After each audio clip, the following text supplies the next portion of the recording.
When Camilla's son came to the castle, they opened his trunk, and what happened next shocked everyone there. Camilla has a strong bond with her kids.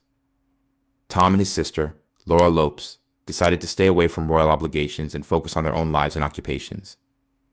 They never became working royals, and Camilla has worked hard to keep that from happening. But when Camilla took on more royal duties, her kids started to get more attention, and palace security became more careful, especially when Tom came to visit. He wasn't a royal, but his relationship with Camilla provided him considerable access. Because of this, security checked things like his car plates more closely. Camilla went about her usual business in the little drawing room one morning, going over paperwork and calling Tom or Laura a lot. These short talks, which lasted less than 10 minutes, let her feel like a normal mom and grandma even if she was busy. Tom got there earlier than she thought he would and didn't tell her. He is a famous culinary critic and writer who doesn't like royal matters, but being the queen consort's son makes him a target. He parked his black car at the VIP entry and planned to see his parents before a book meeting.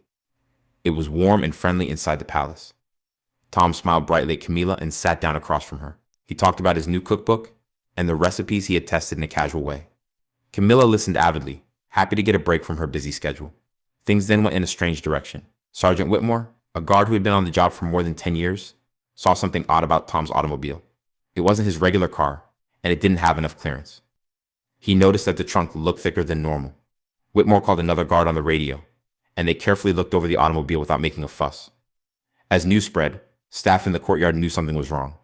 Tom, on the other hand, tells an amusing story about a chef in Paris who was completely focused on Camilla, who was laughing along. They had no idea what was going on outside. Whitmore chose to do a normal check. He rapped on the glass and pointed to the trunk, which got the attention of the royal staff. He leaned over to Tom and said softly, "Sir, the guard needs you near the car." Tom looked like he didn't understand. "Is there a problem?" Camilla's face changed, and she was worried. She knew about stringent security, but getting her son involved was a surprise. She asked, "What is this about?" in a stronger tone. Tom stood up and went outside. Whitmore stood next to the car with another guard. "Is there a problem?" Tom asked, sounding annoyed. Whitmore calmly said, "Just a standard check, sir. The trunk seems to be heavier than normal. We need to look within." Tom moaned and wiped his head. He didn't like this part of being king. The doubt, the continual checks, and the sensation that you were more of an outsider than a family member. "Fine, go ahead," he said, sounding angry. The mood shifted right away when the guard opened the trunk. There was a massive metal box inside that was locked with a combination. It appeared heavy and scratched from being on the road, like it carried extremely private things. "Sir, what's this?" Whitmore questioned, sounding more serious now. "It's personal, just papers and books. Nothing dangerous." Whitmore remained steadfast. "Rules are rules, and you have to check locked boxes. We'll need to have a look." Tom hesitated, evidently unhappy. "I'd prefer if you didn't. These are personal stuff. Very private." The arguing carried on long enough for Camilla to come out. She went into the courtyard looking both annoyed and concerned. "What's happening here?" Whitmore bowed for a short time. "Your Majesty, there is a locked case in the automobile. We need to make sure it's safe." Camilla stared at her son and saw the bizarre scene. People who worked at the palace started to notice and talk about it. They couldn't hear everything, but it was strange to see the queen consort's son next to guards with a closed box. At that moment, a different automobile pulled into the courtyard and Prince William got out. Everything changed when William got there. He had come to chat to Camilla about an event that was coming up, but he stopped when he saw what was going on. Guards, his stepmother, her son Tom, and the locked chest that looked suspicious. "What's going on?" William asked as he walked over. The guards promptly told him what was going on. A strange license plate, a big trunk, and Tom not wanting to open the package. William paid great attention, taking it all in as he looked at the guards, Tom, and then Camilla. He didn't show any emotion. He acted without thinking.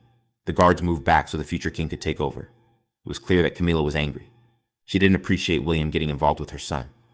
But William stayed on the subject. He looked at Tom and gave him a direct order. Tom got tense and moved into a defensive stance. He was defensive and made it plain that he wouldn't provide the key to the box easily. William stayed cool and strong. On royal grounds, privacy was less important than security.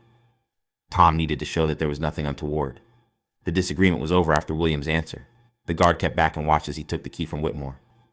With the sound of the lock clicking, the trunk opened. Everyone, including the roughest staff members close, went silent when the lid opened. Tom said there were knives and kitchen tools in the car, but William found neatly arranged heaps of handwritten papers wrapped in tissue and secured with bands. There were also leather-bound journals with worn edges and covers that were bent. There were 2 sealed envelopes at the bottom that Diana had written. William stopped in his tracks as he saw her writing. He knew that they weren't just random notes. They were special royal treasures that should have been kept safe. Tom looked nervous and didn't say how Diana's things got into his car. The fact that he didn't say anything made things feel worse. The guards looked at each other with worry. They knew this was more than simply a weird box. William gently picked up one diary, knowing it was his mother's. It hit him hard how heavy the moment was. Tom sighed and rubbed his brow in anger. William stopped in his tracks when he realized these were important family things, not just random letters. Tom didn't say anything and looked at the ground. William didn't like this. He didn't think these journals had just shown up by chance. Someone had put them away. William looked at Camilla. She appeared blank while other people looked shocked. William was dubious of her composure. He took his time closing the box. It felt like the occasion had a lot of meaning. This find was important not only because of what it held, but also because of what it hinted to. If someone stole Diana's private letters and diaries from royal vaults, where they should have been safe, what else might be gone? And how did Tom Parker Bowles get these intimate things? William made it clear that the box should be locked right away. There would be no touching, no copies, and no inquiries. Whitmore told the guards to put the trunk in William's automobile. Tom looked up, his face strained, but he didn't say anything. He looked like he was torn between wanting to say something and taking responsibility. It felt like an end when the trunk was full and the door slammed shut. But things were about to become worse. William felt like he was betraying his mother's memories at this moment. Her things were now with Camilla's son. William took the trunk to a private room at Kensington Palace later. He put it in a safe and told his staff to leave so he could be alone. He opened the trunk slowly and took out the first letters. What he read made him freeze. They were from 1995, which was a hard period for his parents. The letters told the truth about her. Diana talked about how strangers followed her, how her calls were monitored, and how she always felt like she was being set up.